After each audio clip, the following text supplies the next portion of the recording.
Quite the yuckafuts yesterday. You know, I'm struggling with this stupid delivery job. I'm fortunate if I make $50 a day, which doesn't really sustain me, barely. And yesterday the whole network went down. I was like, holy crap, man. I'm here on a 4-hour shift and I can't even make my regular wage, which is usually 50 to 60 bucks a day now, like I said, and it's just like crazy. So I sat around and didn't get any work. I did. I got one job. $6.55 in a 4-hour shift. That's good. Oh, that'll help.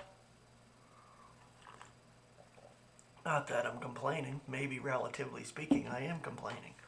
Because this world sucks. Look around you. It's getting more and more pressurized. It's not getting better. And yet we can look around us and say, oh, everything's just perfect. Yeah, it is, absolutely speaking. It's scripted perfectly. We know this, and we believe the truth that God is operating it all, and He's supremely sovereign in His creation. You know, you see it, and this is the only way you can see it. If you see it from that absolute viewpoint, you can have the peace. Instantly, because it comes instantly with those who believe and realize God's operation in it. And it's the only way. We can get attacked from all sides. I've seen Janssen's video. Amazing, because he didn't put out a video in a while. And I'm going to post it down here under the show more as a featured video today, because our brother needs the support. My God, they come at him, these people that were commenting on his channel. It's just nuts. And I'm thinking, wow, he's giving a beautiful message here of God's sovereign love for His creation and exposing the horrible doctrines of demons from Christianity. And he's getting attacked in the comments like crazy. It's insane. You know, he needs our support and love. And it's great that we have him doing videos when he does them. We don't want him to be discouraged because he's getting attacked like that. He has a good message, and he studies out from the scriptures and gives it from a scriptural viewpoint. And if people can't get that, well, that's too bad for them. They can come with their barrages of fiery arrow darts at us, but it's not going to work. We have the truth, and this is what we share on our videos. This is what I do. This is what Michael Knotts does. This is what Martin Zender does. This is what Seth Fahlenkamp does. This is what Wes Fahlenkamp does. This is what Leo does. This is what all our brethren who puts out videos do. We bring a message every day. And it is a toil. It is a labor of love. It is a work that we do. What I do here is a labor of love. I do it every day. I practice it every day for the reason of keeping staunch and strong in spirit, to move forward toward our expectation. This is God's dealing. And we give glory to God for providing this avenue of sharing truth and bringing those who would hear it into the knowledge of the truth, into the body of Christ. It's like a recruitment thing that God uses. We don't know who's coming in and who's not, but this is God's will. And this is how He works, for the sake of His delight. Okay, so yeah, go check out Janssen's video. Anyway, where was I on this article here that I was sharing yesterday? Okay, this is beautiful here. Man may plan and arrange even to a nicety, but the last word is with God. So the buck stops here at God's desk. And of this great truth, there is a daily demonstration. We know because we go through the experience. Again and again, we read of cases, or they may come under our own observation, where the inscrutable will of God cuts right across man's self-determination. Hence the tragedy of humanity's course in being so slow to learn the great yet needful lesson. We're all learning, every single one of us. It doesn't matter, believer and unbeliever, it makes no difference. We're no difference in that way. We're still of humanity, and God is giving us the lessons in our daily experience. All of us, every one of us. And it's a beautiful thing. Jeremiah well voices this truth. O Lord, I know that the way of man is not in himself.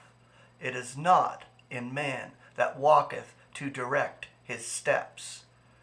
Jeremiah 10:23. Yet how vast the number who really think that the way of man is in himself, and that he can direct his steps. Why the chaos of man's day, if his way is so good, quote unquote. Exactly. Indeed, if he was left utterly and entirely to himself, the world would be infinitely worse. Well, we see it. It's chaotic all around us. I see it every day. Doing this delivery job, the other day, some lady was swearing. She come down from the other end of the street, and I'm just giving you an analogy of how crazy this world really is.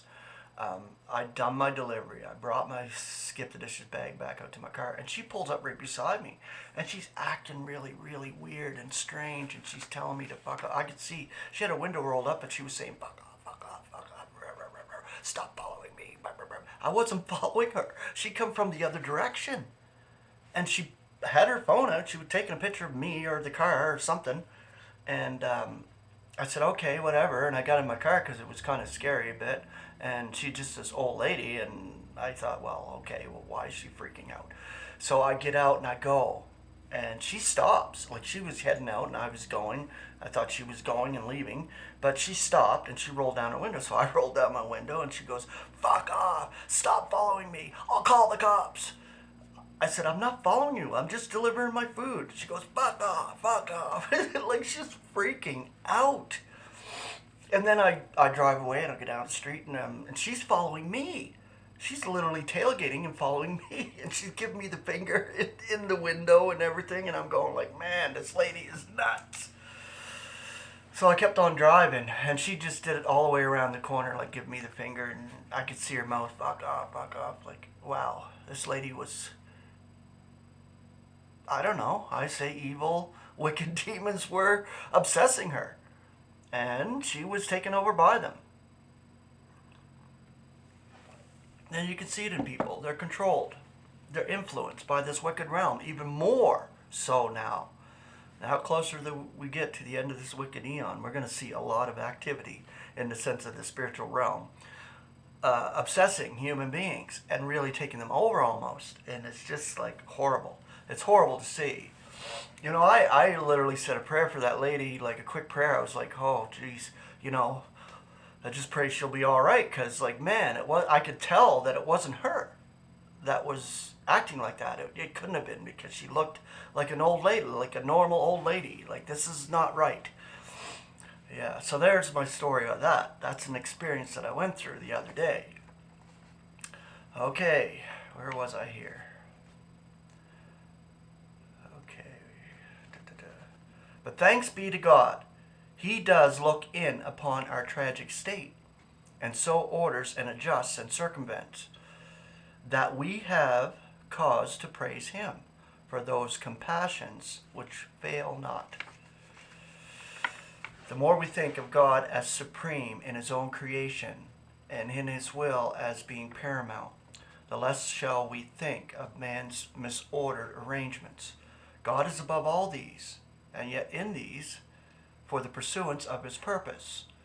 In our own lives, too, we see how God is above, yet also in both circumstance and so-called chance, quote unquote, which attend upon his will. A certain writer, commenting on this thought, has well said, to what fortuitous occurrence do we not owe every pleasure and convenience of our lives? The patriarchs of old were very conscious of this great truth. Take the story of Joseph. In his life, God moves with a momentous end in view. The issues are big, the means drastic. Heartless cruelty goes hand in hand with lying and deceit. the brothers sinned grievously, and Jacob had to confess, all these things are against me. But note the remarkable outcome. Joseph finally emphasizes it all. God sent me before you to preserve you a posterity in the earth, and to save your lives by a great deliverance. So it was not you that sent me hither, but God. What lessons Israel had to learn, but did they learn, and do they now? Only but few.